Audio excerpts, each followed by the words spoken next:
So hello students, welcome to FSA classes. इससे पिछली videos में हमने आपको क्वाड्रिलेटरल यानी कि अंडरस्टैंडिंग क्वाड्रिलेटरल क्लास 8 के चैप्टर 3 में पार्ट नंबर 1 और 2 हमने डिस्कस कर चुके हैं। आज की इस वीडियो में पार्ट 3 के बारे में चर्चा करूंगा, जिसमें एंगल ऑफ सम प्रॉपर्टीज के बारे में जानेंगे। जस्ट इसकी पिछली वीडियोस में मैंने आपको क्वाड्रिलेटरल बनाया, क्वाड्रिलेटरल के टाइप्स बताए थे और मैंने आपको ये भी बताया था कि ट्राइंगल जो होता है वो हमारा 3 कोण होता है। इससे पहले जो फर्स्ट वीडियो में मैंने आप लोगों को बता रखा है, अगर आपने नहीं देखी तो सबसे पहले वीडियो वो जाकर के देखे। और उसमें मैंने आपको ये बताया था कि जो हमारा ट्राइंगल होता है उसकी प्रॉपर्टीज क्या होती हैं, ठीक है, फिर उसके एंगल्स के योग क्या होते हैं। उसी प्रकार से मैंने क्वाड्रिलेटरल्स के बारे में भी बताया था कि आपकी जो क्वाड्रिलेटरल्स है इसके कितने साइड्स होते हैं, कितनी भुजाएं होती हैं, कितने वर्टेक्स होते हैं, कितने कोण होते हैं, सारी चीजें मैंने आपको बता रखी है। अब आज हमें यही चर्चा करना है कि एंगल्स जो होते हैं, इनके जो भी एंगल्स बनते हैं उसका सम यानी कि उसका योग क्या होता है और उसकी प्रॉपर्टीज क्या होते हैं यानी कि गुण क्या होते हैं, ठीक है। और वो क्वाड्रिलेटरल से रिलेटेड होगा यानी कि चतुर्भुज का कोण और योग उसका गुण क्या होता है। ये सारी चीजें इस वीडियो में हम चर्चा करने वाले हैं। तो चलिए स्टार्ट करते हैं इस वीडियो को। यानी कि डेफिनेशन क्या है, परिभाषा क्या है। सबसे पहले तो हमें परिभाषा समझनी है angle sum property of quadrilateral की। तो इसकी परिभाषा कहता है, इसकी परिभाषा में ये लिखा हुआ है कि the sum of all interior angle. अब इससे पहले ना मैंने आपको बता रखा है, रेशनल नंबर में भी मैंने आपको शायद से बता रखा होगा कि जो आपको इंटीरियर एंगल पूछ दे या चाहे एक्सटीरियर एंगल पूछ दे यानी कि आंतर कोण और बाहरी कोण। अब ये जो दो कोण पूछता है ना, जो दो एंगल्स पूछता है, ये कैसे याद कर सकते हो, इसके तो ट्रिक्स मैंने आपको पहले बता रखी है ना। अगर नहीं पता हो तो दोबारा सुनिए एक बार। जो इसके ट्रिक्स होते हैं ना, जैसे इंटीरियर हो गया INTERIOR interior, exterior EXTERIOR exterior. इसको हम हिंदी में क्या कहते हैं, तो भाई इसको अंतर कोण कहते हैं और इसको बाह्य कोण कहते हैं, ठीक है। ये दो कोण होते हैं। अंतर कोण हिंदी वाले तो बहुत आसानी से याद कर लेते हैं, अंतर कोण यानी कि अंदर की बात कर रहा है और बाह्य कोण यानी कि बाहर की बात कर रहा है। ये दो कोण आपको समझ में आ रहे होंगे, ठीक है। जैसे अब मैं यहाँ से एक ट्राइंगल बनाता हूं और ये ट्राइंगल को मैं थोड़ा सा ये लाइन थोड़ी लंबी खींच देता हूं। अब मैं इससे आप लोगों से ये पूछता हूं कि भाई ये दो कोण दे रखे हैं और इसका कोण AB और ये फाइंड करके दिखाओ मुझे। तो ये तो अंतरीय कोण हो जाएगा। तो अंदर का कोण आप समझ सकते हैं कि अंदर का कोण अंतर, और इंटीरियर में आप दो वर्ड स्टार्टिंग के ले लीजिए। इन का मतलब होता है किसी के अंदर। अगर मैं कहूँ ग्लास में पानी है, में का मतलब इन लिखते हैं उसको, ठीक है। जब आप डेफिनेशन बनाओगे तो उसमें इन लिखते हैं, ठीक, यानी कि किसी के अंदर। अब अंदर का मतलब अंतरीय कोण। और एग्जिट, एक्स से मतलब एग्जिट। आप लोगों ने कहीं मेट्रो स्टेशन ऐसी कई बार जगहों पर आपने देखा होगा एग्जिट लिखा होता है। एग्जिट का मतलब बाहर जाना। तो बाह्य कोण यानी कि एग्जिट से एक्स से समझ सकते हो, बाहर कोण यानी कि बाहर की तरफ जाना। और हिंदी में तो बाह्य और अंतर आपको समझ में आ ही रहा होगा। अब आंतरिक कोण आपको समझ में आ गया, अंदर का कोण ये हो गया। अगर मैं यही पूछूं कि बाहर का कोण क्या होता है, ठीक। अब आपको अगर बाहर का कोण पता करना हो तो बाहर का कोण का मतलब होता है ये बाहर का कोण आपको निकालना हो। अब कई बार आपको क्या करता है यहाँ पर ना, ये वाला कोण तो दे देगा। देखो आप कंफ्यूज यहाँ हो जाते हो कि मान के चलिए ये 80 दे दिया, ये 60 दे दिया और ये कुछ दे दिया, मान के चलिए कुछ भी दे दिया। तो अब आपको बोलेगा ये कोण निकालो। तो आप यहाँ कंफ्यूज ये हो जाओगे कि देखो आपको तो ये 3 कोण मिल गए, ट्राइंगल दिख रहा है आपको, और ट्राइंगल की प्रॉपर्टीज भी आपने पढ़ रखी है कि तीनों का तीनों सम कितना होगा, 180 डिग्री होगा। आपको ये 3 मिल गए। अब आप ये कंफ्यूज होंगे, यार ये मैं कैसे निकालूं, ये मुझे तो समझ में ही नहीं आ रहा। देखो सीधी बात है, आपको लीनियर पेयर भी पढ़ा होगा आपने तो। अब लीनियर पेयर क्या होता है, सुनना ध्यान से। लीनियर पेयर का मतलब होता है ये सीधी लाइन। और सीधी लाइन कितने की होती है भाई, 180 डिग्री की होती है। कितने की होती है, 180 डिग्री की होती है। अगर ये 80 की होगी तो ये 100 की होगी। सिंपल सी बात है आपको तो इस तरीके से आप यहाँ समझ सकते हैं। अब आते हैं अपनी डेफिनेशन पे दोबारा, क्योंकि मेरे को डाउट था कि आप लोगों को ये समझ में नहीं आया होगा इंटीरियर एंगल, तो इसलिए मैंने थोड़ा सा एक्सप्लेन कर दिया। अब देखिए क्या कह रहा है, the sum of interior angle of a quadrilateral is 360। तो मैंने ये कहा आपको कि आपने वो तो देख लिया कि जो 3 कोण था आपने उसको देख लिया था प्रॉपर्टी। अब इस प्रॉपर्टी में भाई साहब ये कह रहा है कि the sum of interior angle, अंदर के एंगलों का कोण कितना होगा भाई, क्वाड्रिलेटरल कह रहा 360 डिग्री होगा। कितना होगा, 360 डिग्री होगा। आपको हमेशा याद रखना। अब कैसे होगा ना, ये मैं प्रूफ करके भी दिखाऊंगा। और एक बात को ध्यान में रख लेना हमेशा, आज ये क्लास 8 की पढ़ा रहा हूँ, आपके क्लास 9th क्लास में भी शायद, हाँ 9th क्लास में भी क्वाड्रिलेटरल से रिलेटेड कुछ क्वेश्चंस बनते हैं, जिसके अंदर ना आपको वो पूछेगा थ्योरम्स करके दिखाओ। वो बोलेगा पैरेललोग्राम को प्रूफ करो कैसे है क्वाड्रिलेटरल, तो आपको प्रूफ भी करना पड़ेगा। तो मैं उसी प्रकार से आपको एक क्वाड्रिलेटरल चैप्टर है तो क्वाड्रिलेटरल प्रूफ करूंगा। और जब मैं 9th क्लास की वीडियोस बनाऊंगा, जब आप लोग अगली क्लास में जाएंगे, तो उस समय मैं उस क्लास के लिए भी सारी डिटेल एक्सप्लेन करूंगा, ठीक है।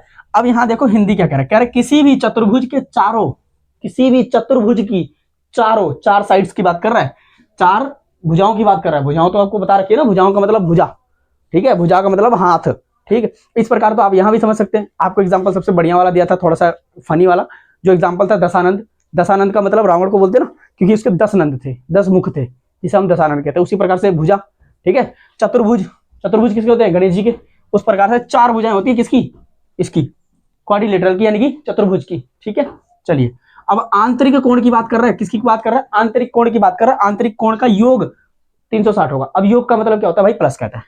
योग का मतलब प्लस होता है, जोड़। योग का मतलब प्लस होता है, जोड़। जो जोड़ते हो ना वो टोटल मिलाकर के 360 होगा और वो आपको यहाँ पर दिख रहा होगा। ठीक है, चलिए अब देखिए यहाँ पर मैंने लिख रखा है फिगर। ये एक फिगर है, ये फिगर इसी चीज का है। अब फिगर देख रहे हो आप, यहाँ क्वाड्रिलेटरल दिख रहा है इसमें साइड्स हैं ए बी सी डी। ठीक, तो इसकी कितनी साइड्स हैं, आप साइड्स बना के दिखाओ। मैं यहाँ पर आपको साइड्स बना के दिखाता हूँ एक बार, ये मिटा करके देखो यहाँ पर साइड कैसे दी हुई है। मान के चले पहली साइड क्या है, ए बी, ये पहली साइड होगी। आपकी दूसरी साइड क्या होगी, बी सी, ये दूसरी साइड होगी। आपकी तीसरी साइड क्या होगी, सी डी, ये तीसरी साइड होगी। आपकी चौथी साइड क्या होगी, डी ए, ये होगी। अब आप बोलोगे भैया क्या हम ऐसे लिखेंगे, क्या हम उल्टा लिख सकते हैं? लिख सकते हो, आप इसको बी ए लिख दो, क्या फर्क पड़ता है, कोई दिक्कत नहीं। इसको सी बी लिख दो, कोई दिक्कत नहीं। आप इसको डी सी डी लिख, डी सी लिख दो, कोई दिक्कत नहीं। आप इसको ए डी लिख दो, कोई दिक्कत नहीं। आप चाहे जैसे मर्जी लिख सकते हैं। आप इधर से इधर जाइए, इधर से इधर आइए, लाइन वही रहेगी, एंगल्स वही रहेंगे और साइड्स वही रहेंगे। ठीक है, अगला देखिए आप यहाँ पर क्या करना है। अब यहाँ मैंने लिख रखा है angle 1, angle 2, angle 3, angle C D, मतलब ए बी सी डी, ये एंगल से आपके। अब ये एंगल कह रहे हैं इंटीरियर एंगल, आंतरिक कोण है। कौन से कोण है भाई, आंतरिक कोण है। कौन से कोण, आंतरिक कोण। कैसे, अब देखिए, अब आपको ये नहीं पूछ रहा, ये नहीं पूछ रहा, आपको ये वाला पूछ रहा है, ये अंदर वाला, ये पूछ रहा है, ये वाला अंदर वाला पूछ रहा है, बाहर का नहीं पूछ रहा। ठीक है, हमेशा ध्यान रखना, एंगल ए का मतलब क्या होगा, ये वाला एंगल। एंगल डी का मतलब ये वाला एंगल। एंगल सी का मतलब ये वाला एंगल। ठीक है, चलिए आइए देखिए स्टेटमेंट दे रहा है, कथन दे रहा है। कथन क्या होता है बात को समझना एक बार ध्यान से। कह रहा है कथन, स्टेटमेंट। अब स्टेटमेंट वाले क्वेश्चन आपने पढ़े होंगे। एक ये स्टेटमेंट है, इसको समझना ध्यान से जरा। Sum of all four angle, sum of all four angle यानी कि उनका सम, जो चारों एंगलों का, उनका सम चारों एंगलों का। किसका भाई, चारों एंगलों का सम। ठीक है, अब चारों एंगलों का सम क्या है, क्वाड्रिलेटरल इज 360, यानी कि जो क्वाड्रिलेटरल बन रहा है ना, ये जो क्वाड्रिलेटरल दिख रहा है, इसके चारों एंगलों का योग कितना होगा, तो भाई कह रहा 360 डिग्री होगा। लेकिन वो होगा कैसे, मेरे को ये भी तो पता होना चाहिए। अब आपको ये पता लग गया कि भाई चारों एंगलों का कोण क्या होगा, 360 होगा। कैसे, इसको प्रूफ करो, यानी कि साबित करके दिखाओ कि ऐसा हो सकता है। हम कैसे माने भाई, अच्छा ठीक है हम मान गए यहाँ 90 डिग्री, क्यों माने, क्या प्रूफ है हमारे पास, कोई तो एविडेंस होना चाहिए। आपको पता है एविडेंस तो जरूरी होती है। अब एविडेंस को देखने के लिए हम प्रूफ देखते हैं, यानी कि प्रमाण चाहिए। अब आप किसके बेटे हैं, इसके लिए भी आपको प्रूफ चाहिए कि नहीं चाहिए, पता है, इसीलिए जन्म पत्री कहते हैं उसे, जन्म प्रमाण पत्र। तो उसी प्रकार से इसका भी प्रमाण पत्र चाहिए। ठीक है, अब इसका प्रूफ चाहिए। प्रूफ कैसे दिया जा सकता है, सुनिएगा बात को। तो जैसा कि मैंने यहाँ पर क्वेश्चन लिखा, sum of all four angle of a quadrilateral 360, तो हम ये कहेंगे भाई पहले तो ये बताओ कि गिवन क्या है, हमको दिया क्या है। अब आप किसके बच्चे हैं, आपको क्या मिला है, आपको कुछ तो एविडेंस होगा कि आप किसके बच्चे हैं, कुछ चीजें होंगी, कुछ आधार कार्ड पे पिताजी का नाम होता है, किसी के और अदर डॉक्यूमेंट्स में पिताजी का नाम होता है, तो तब ना आप कहते हैं कि हाँ मेरे पिता ये हैं। ठीक है, किसी और को तो पिता नहीं बोल देंगे। तो उसी प्रकार से हम कैसे कह सकते हैं भाई, ये प्रूफ कर दें कि भाई ये 360 मतलब 360 डिग्री है। तो उसके लिए कहता है कि जो जो दिया हुआ है वो पहले बताओ। तो आपको ये बताता है कि भाई A B C D is a quadrilateral, A B C D एक चतुर्भुज है। इसने बोला तो देखो ना, sum of all four angle are quadrilateral, यानी कि सम ऑफ ऑल एंगल यानी कि ए बी सी डी इन सब का एंगल। तो ये कह रहा है ना ए बी सी डी क्या है, एक क्वाड्रिलेटरल है। ये क्या है, एक क्वाड्रिलेटरल है, ये रहा एक क्वाड्रिलेटरल, आ क्वाड्रिलेटरल। ठीक है, चलिए ये तो कर दिया। अभी हमको दे दिया गिवन, अब कह रहा है सिद्ध करना है, यानी कि प्रूफ करना है। क्या प्रूफ करना है, बात को समझो। कह रहा है एंगल ए का जोड़, एंगल बी का जोड़, एंगल सी का जोड़ और एंगल डी का जोड़ 360 डिग्री होगा। ये आपको प्रूफ करना है। तो इसके स्टेप्स देखते हैं। देखिए यहाँ पर मैंने स्टेप्स लिख रखा है। इसका पहला स्टेप क्या होता है, देखो प्रूफ करने वाले क्वेश्चन तो बहुत आएंगे। अभी जैसे आप आगे बढ़ेंगे ना, आप देखिए मैथमेटिक्स में ये नहीं रहता कि हम प्लस माइनस गुणा भाग कर सकते हैं, हम प्लस माइनस गुणा भाग कर सकते हैं। ठीक है, हमेशा ये चीज नहीं रहता है कि हम हमेशा प्लस कर लें, गुणा कर ले, भाग कर ले। इस चीज को करोगे आप तो ये सबसे बड़ी गलती होगी आपके लिए। देखिए जब जैसे जैसे आप क्लास बढ़ते, अब आप एक क्लास बढ़े 8वीं तक आए, पहली दूसरी तीसरी में क ख ग पढ़ा होगा। आज आप जब पढ़ रहे हैं तो आपको एक प्रूफ दिख रहा है। बेटा जब आप 9th में जाओगे ना, सर्कल चैप्टर का कम से कम 11 प्रूफ चाहिए। ठीक है, कॉर्ड्स क्या होती है, कॉर्ड्स क्या होती है, समानांतर रेखाएं क्या होती है, इन सब चीजों को प्रूफ ही प्रूफ चाहिए। और ज्यादातर क्वेश्चंस भी उन्हीं से बनते हैं। अब आपको ये भी पूछ देगा, ये √2 को प्रूफ करके दिखाओ भाई, √7 को प्रूफ करके दिखाओ भाई, ये ऐसे क्वेश्चन आते हैं। अब प्रूफ वालों के लिए कुछ चीजें होती है, स्टेप्स होते हैं। अगर आप उस स्टेप्स को फॉलो करते हो तो उससे रिलेटेड दुनिया के कोई सा भी क्वेश्चन पूछे। अब जैसा कि मैं ये बताने वाला हूँ, आपको सेम चीजें ऐसी रखनी है। अब मैंने अभी क्या बताया भाई, तो ये कोई नहीं कह सकता कि ये स्क्वायर है, कोई नहीं कह सकता ये रेक्टेंगल है, कोई नहीं कह सकता ट्रेपेजियम है, क्या है, कोई नहीं कह सकता। लेकिन जैसा कि ये प्रूफ है वैसा ही सारा प्रूफ होगा। क्यों? क्योंकि सबके सब क्या है भाई, क्वाड्रिलेटरल्स हैं। लेकिन मैं ये कहता हूँ ये 90 डिग्री का प्रूफ कर रहा हूँ मैं, लेकिन ये बताओ बेटा मैं ये कह रहा हूँ, एक मिनट रुकना, मैं ये कह रहा हूँ कि क्या ये कभी हो सकता है? बताइए, क्या हर ये 90 डिग्री हो सकता है? कभी नहीं हो सकता यार। तो इसको प्रूफ कैसे करोगे फिर? इसको भी प्रूफ कर सकते हो ना ऐसे। तो पहले एक स्टेप्स को समझ जाओ, अच्छे से समझ जाओ, इसका एक एग्जांपल करके दिखाऊंगा मैं, और उसके बाद चाहे क्वाड्रिलेटरल से कोई सा भी प्रूफ पूछ ले, आप चुटकियों में करके आ जाओगे पेपर में और पूरे के पूरे नंबर लेके आओगे। अब देखो क्या कहता है यहाँ, स्टेप कह रहा है, स्टेप नंबर 1 को देखते, कह रहा है ड्रॉ डायगनल्स, कह रहा है पहले डायगनल से ड्रॉ करो, विकर्ण ड्रॉ करो, विकर्ण, विकर्ण हिंदी में क्या कहता है? विकर्ण। अब ड्रॉ विकर्ण क्या होते हैं बात को समझना है। यहाँ पर मैं ड्राइंग करूंगा आपको और यहाँ आगे मैं पढ़ाते चलूंगा, ठीक है? इस साइड में ड्राइंग करता हूँ, पढ़ाते चलूंगा, ठीक है? अब देखना, ये कह रहा है कि ये मैंने बना लिया भाई, ये जो उसने बोला क्वाड्रिलेटरल कर दिया, ठीक है? थोड़ा सा गड़बड़ी होगी देखिए क्वाड्रिलेटरल को मैंने यहाँ पर अच्छे से कर दिया है, समझ गए? अब ये क्वाड्रिलेटरल होगा। मैं कहता हूँ ये 90 डिग्री, ये 90 डिग्री, ये भी 90 डिग्री और ये भी 90 डिग्री। मैंने ए बी सी डी ये तीन चारों के नाम दे दिए इसके सबके। अब समझना, draw a diagonal in quadrilateral ABC, यानी कि एबीसीडी में डायगोनल एसी खींचे, एसी खींचे, क्या बोले? एसी खींचे। अब आपको जरूरत नहीं है कि आप यहां से यहां खींचे, कोई दिक्कत नहीं, आपकी मर्जी, आप यहां से यहां खींच दी, क्या प्रॉब्लम बनती है? कोई दिक्कत थोड़ी है आपको। अब आपको यहां से बोला है, मैं एक तरीके से करके दिखा रहा हूं यहां पर लेकिन आपको कोई जरूरत नहीं है कि आप यहां से खींचेंगे, आप यहां से भी खींच के कर सकते हैं। अब समझना दूसरा क्या कह रहा है, दूसरा स्टेप कह रहा है, अब आपको क्या दिख रहा है भाई साहब? आपको दिख तो रहा है ट्राइंगल है, हाँ ना? चलो देखो, कह रहा है इसमें दो त्रिभुज बनते हैं, क्या नहीं बनते? देखिए आप यहां बताइए, देखिए एक त्रिभुज यहां बन गया, क्या बन गया भाई? त्रिभुज कह रहा है एडीसी, एडीसी एक त्रिभुज, नंबर 1 हो गया, 1 नंबर। और देखो दूसरा नंबर यहाँ पर, ये दूसरा नंबर का त्रिभुज है, ट्राइंगल क्या बन रहा है? समझो क्या बन रहा है भाई? ए बी सी, क्या बन रहा है? A B C. देखो एक ट्राइंगल और दो ट्राइंगल, ठीक है? इसने कहा इसमें दो त्रिभुज बनते हैं, this divide the quadrilateral into two triangle, यानी कि ट्राइंगल एबीसी और ट्राइंगल एडीसी। क्या प्रूफ हो गया? नहीं। अब आगे देखो, हाँ तो अब मैं ये बता रहा था, जैसे कि अभी मैंने आपको क्वाड्रिलेटरल बताया, इसके जो 2 स्टेप्स बताए थे, यानी कि ये रहा आपका क्वाड्रिलेटरल, और आपको मैंने ये कहा था कि इसके 4 साइड्स होते हैं, यानी कि ए बी सी डी, ठीक है? जो कि पहली वीडियोस में मैंने बता रखी है। अब देखो होता क्या है, यहाँ पर आपको कह रहा है कि एक डायगोनल खींचना है, यानी कि एक विकर्ण खींचना है, यानी कि बीच से एक रेखा खींचनी है, ए और सी को मिला देना है, ठीक है? हमने ये काम कर लिया था, और हमने ये बताना है कि भाई इसका पूरा योग 360 डिग्री होगा कैसे, ठीक है? तो पहला स्टेप तो मैंने ये कहा था कि भाई डायगोनल्स खींच देना, विकर्ण खींच देना, ठीक है? और दूसरा हमारा क्या था, हमारा दूसरा क्या था? तो दूसरा हमारा ये था कि भाई यहाँ पर एक ट्राइंगल नंबर 1 बनता है, यहाँ एक ट्राइंगल नंबर 2 बनता है, ठीक? और आपने ट्राइंगल की पहले ही प्रॉपर्टी पढ़ रखी है अच्छे से। अब वो प्रॉपर्टी क्या थी, एक बार ध्यान से दो। आपको एक ट्राइंगल की प्रॉपर्टी ये कहती है कि ट्राइंगल तभी होगा, यानी कि ट्राइंगल की एक मतलब एक खासियत है कि वो मैं तभी जाना चाहूंगा जब ये कि तीनों की तीनों, जब तीनों की तीनों एंगलों का, कोणों का योग जो सम करोगे तीनों एंगलों को, तो वो बन जाएगा 180 डिग्री। और जब ये बनेगा तभी आप कहना कि कोण है, ये क्या है? त्रिकोण है, अदरवाइज त्रिकोण कभी नहीं हो सकता, चाहे कुछ भी हो जाए दुनिया में, ठीक है? तो ये 180 और ये भी 180। अब तीसरा क्या कह रहा है कि ऐड कर दो भाई two angle of the equation, यानी कि दोनों त्रिभुजों के समीकरण को ऐड कर दो, इसको और इसको क्या कर दो भाई? ऐड कर दो, तुम्हारा बन गया 360 डिग्री। बात क्लियर? यानी कि यहां तक हो गया प्रूफ, लेकिन अभी प्रूफ नहीं हुआ, आगे सुनो। कह रहा है एंगल ए बी सी और डी, एंगल ऑन ए सी, कह रहा है ए बी सी डी कहां है? तो ए सी के ऊपर टिका हुआ है भाई, कहां है? टिका हुआ है ए सी के ऊपर।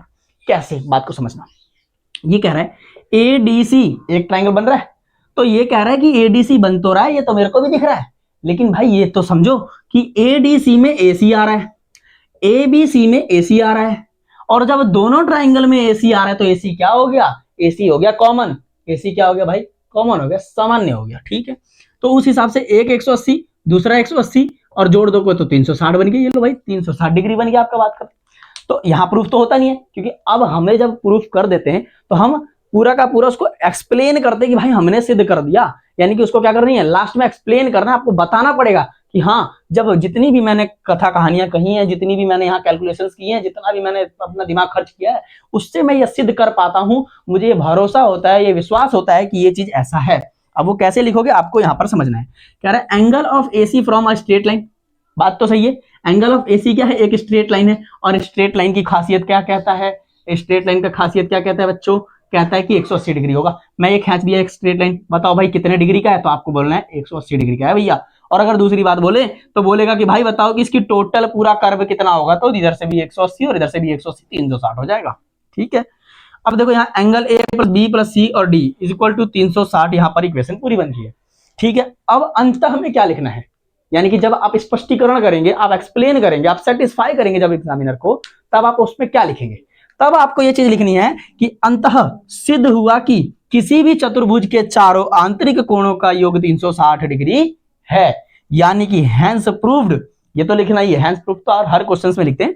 आगे इसको एक्सप्लेन भी कर देना है, that the sum of interior angles, क्योंकि एंगल्स क्यों लेंगे? क्योंकि हमारे पास एक एंगल थोड़ी है, हमारे पास तो ज्यादा सारे एंगल है, यानी कि हमारे पास 4 एंगल्स हैं और 4 एंगल के लिए हमें एंगल्स लिखना पड़ेगा। ठीक है, angles of a quadrilateral is 360 degree. आपको यहां तक तो पूरी क्लियर होगी। अब ये हो गया भाई प्रूफ, ये क्या हो गया? पूरी तरीके से प्रूफ हो गया। अब मेरी बात को एक बार ध्यान से समझेंगे आप। जैसे कि अभी आपने जो सॉल्व किया वो तो सिर्फ हमने न्यूमेरिकल्स मतलब वो अल्फाबेट्स से किया था, ठीक है, वेरिएबल्स से किया, यानी कि जहां भी आपने देखा, क्या देखा? ए बी सी डी, और लास्ट में आपने क्या कहा कि 180 ट्रायंगल बन रहा है और टोटल मिलकर के 360, यानी कि पूरे के पूरे टोटल चारों भुजाओं का अगर मैं बात करूं तो चारों भुजाओं और चारों कोणों का योग कितना हो गया भाई? 360 हो गया। लेकिन एग्जाम में ऐसा क्वेश्चन तो नहीं पूछेगा, एग्जाम में तो प्रूफ तो पूछेगा जो कि बिल्कुल डिट्टो यही लिख के आना जितना मैंने आपको बोर्ड पे कराया आज। लेकिन कई बार क्वेश्चन एग्जामिनर क्या करता है ना, एग्जामिनर कहता है कि एंगल ए 90 डिग्री है, बी 80 डिग्री है और सी 110 डिग्री है। भाई डी को फाइंड करो, डी क्या है? कह रहा है कि डी क्या है, डी बताओ मुझे, डी बता दो एक बार। अब हिंदी में, यदि ए 90 डिग्री है, बी 80 डिग्री है और सी 110 डिग्री है, तो बताइए डी क्या है? ठीक है, यानी कि 3 एंगल दे दिया, चौथा एंगल पूछ रहा है। अब कैसे निकालोगे? अगर ये नहीं प्रूफ किया होगा तो कैसे निकाल सकते हो? अब सोचो ना। अब देखो मैं यहाँ सॉल्यूशन लिखा है और मैं सॉल्यूशन इसके नीचे करके दिखाता हूँ। मैं ये कहता हूं कि चलो भाई, मैं जैसा उसने पूछा, जैसा उसने कहा, मैं वैसा लिख देता हूं, यानी कि मैं ये वाली इक्वेशन यहां से उठा करके वहां रख दूं, यानी कि angle A plus angle B plus angle C plus angle D. ठीक है, ए बी सी डी और बराबर में 360। ये मैंने अभी जस्ट प्रूफ किया है यहां पर। ठीक है, पक्का। अब देखो, आपको ये चीज लिख दी। अब इसके बाद आपको ये चीज ध्यान रखनी है। बताओ भाई, जो जो इसने बोला वो लिख दो इसमें, जो जो गिवन है। कह रहा है एंगल ए 90 डिग्री है सर, ओके सर, लिख दिया सर। आगे देखो भाई, अब आगे देखो, इसने कहा बी 80 डिग्री है, हमको क्या लेना देना, हमने बोला बी 80 है, हमने लिख दिया भाई, लो भाई 80 डिग्री लिख दिया। अब बताओ क्या करना है। अब कह रहा है भाई सी भी 180 डिग्री है, लिख दिया भाई 110 डिग्री। और बताओ, कह रहा है डी तो आपको निकालना ही है। हमने कहा हमें क्या दिक्कत है, आप हमें दो, हम निकाल के दिखाएं। ठीक है, अब देखो कितना आसान हो भाई। आपको क्या करना है भाई, ये जोड़ बोल रहा है, जोड़ कर दो। क्या कर दो? जोड़ कर दो, डी को छोड़ करके। तो जोड़ करो जरा एक बार, कितना होगा भाई? 110 80 190, 190 में और 90 जोड़ोगे तो 0 और 9 दूनी 18 का 8 हासिल में 1, 280 बन रहा है। क्या बन रहा है भाई? 280 बन रहा है। हाँ, आपको क्या लिखना है, यहां लिख देना है आपको 280। 280 डिग्री प्लस में एंगल डी बराबर में 360 डिग्री। ये आपका पूरा इक्वेशन बनी। क्या सॉल्व हो गया? नहीं सर, अभी कहां सॉल्व हुआ, अब तो सॉल्व करेंगे। अब इधर मैंने आपको पिछली क्लास में पढ़ा रखा है, पिछले चैप्टर में पढ़ा रखा है कि नहीं? इससे पिछले चैप्टर जो आपको मैंने पढ़ाया था, तब मैंने एक बात अच्छे से आइडेंटिफाई करी थी। और अगर आपने नहीं पढ़ा है पिछला चैप्टर, कोई बात नहीं, आप यहां भी समझ सकते हो। मैंने ये कहा था कि साइन चेंज होते हैं, अगर डायरेक्शन चेंज होती है ना तो साइन भी चेंज होते हैं। अगर माइनस वाला उधर उठ के जाएगा ना तो प्लस में हो जाएगा। ठीक है, इधर से इधर जा रहे हैं हम सारे में, सारी कंडीशन ऐसी होंगी हमारी। और प्लस वाला उधर जाए ना तो माइनस में हो जाएगा, गुणे वाला जाए तो भाग में हो जाएगा, और भाग वाला जाएगा तो क्या हो जाएगा जी? गुणे में हो जाएगा। ये हमारी कंडीशन बनती है साइन चेंज। ये बताइए 280 कैसा है? पॉजिटिव है, उधर जाकर नेगेटिव। एंगल डी यहीं रह जाएगा, यहाँ 360 डिग्री माइनस में 280 डिग्री और एंगल डी आपका निकल गया। क्या करेगा? निकल गया। यानी कि 360 में 280 को जब माइनस करेंगे आप, तो उत्तर क्या निकलेगा भाई? आपका डी निकल जाएगा। यानी कि 0 का 0 उतारिए, 6 में से नहीं जा सकता, कैरी लेगा, 16 में से 8 गया 4 और 2 का 2 कट गया। यानी कि हमें भाई जो 80 है, ये जो एंगल डी है वो 40 डिग्री है। अब आप कैसे बताएंगे कि सही है, आंसर सही है गलत है? कर लो ना। ये 280 है, 280 में 40 जोड़ दोगे तो क्या बन जाएगा? 360। नहीं नहीं नहीं, गड़बड़ी हो रही है। 8 6 14, 6 आएगा यहाँ पर, 60 आएगा। 60 280 में प्लस करो 60, एक बार करते हैं। 280 में 280 और यहाँ करने हैं 60 को प्लस, यानी कि 0 का 0, 8 से 14 का 4 हासिल 1, 340 बन रहा है। ये भी नहीं होगा। अच्छा, 3 में से कैरी गया, 0 का 0 उतर गया। ठीक है, एक सेकंड 3 0 में से 0 गया और 16। अच्छा सॉरी 8 बचेगा, सॉरी यहाँ 8 बचेगा, सॉरी यहाँ पर 8 बचेगा। बिकॉज क्यों? क्योंकि भाई थोड़ी सी कैलकुलेशन मेरी गड़बड़ हो गई थी। यहाँ 8 बचेगा क्योंकि 16 बन रहा है ना, 8 दूनी 16 हो रहा है, और 16 में से 8 गया, कितना बचेगा भाई? 80 बचेगा। आपका डी हो गया 80। अब आप 280 में आप जब 280 में 80 को प्लस करोगे तो देखो आपका फुल टू फुल ये आंसर आ जाएगा। देखो कैसे, 0 का 0, 8 दूनी 16 का 6, हासिल में 1 और 3, 360। ठीक है, उम्मीद है कि आपको ये वीडियो पसंद आई होगी। और एक और बात ध्यान रखना, इसके पिछली वीडियो बिल्कुल जरूर देखनी है, क्योंकि इसमें की पॉइंट्स भी होते हैं, क्वाड्रिलेटरल्स के की पॉइंट्स भी होते हैं। जैसे कि आप लोगों ने देखा होगा क्वाड्रिलेटरल के 4 भाग होते हैं, 4 भुजाएं होती हैं, ठीक है, 4 वर्टेक्स, 4 कोण, वो सारी चीजें मैंने पिछली वीडियो में करा रखी है। एक बार प्लीज इससे पहले पिछली वीडियो जरूर देखें, ताकि इस वीडियो में कोई भी आपकी मिसअंडरस्टैंडिंग ना हो और सारा का सारा चैप्टर बढ़िया क्लियर तरीके से आपको समझ में आए। उसके बाद मैं अगली चैप्टर अगला पार्ट में लेके आने वाला हूँ, सॉरी मतलब अगली वीडियो जो होगी वो अगले पार्ट में लेके आने वाला हूँ। अभी हमने एंगल ऑफ सम प्रॉपर्टीज पढ़ ली, अगले में देखते हैं अभी और क्या पढ़ते हैं। ठीक है, तब तक के लिए आप इसको अच्छे से पढ़िए और सारे के सारे कॉपी में नोट डाउन करिए। अगर वीडियो पसंद है तो लाइक, शेयर एंड सब्सक्राइब करना ना भूलें और बेल आइकन को जरूर दबाएं, ताकि उसके लिए आपको सारे अपडेट्स टाइम टू टाइम आपको मिलते रहें।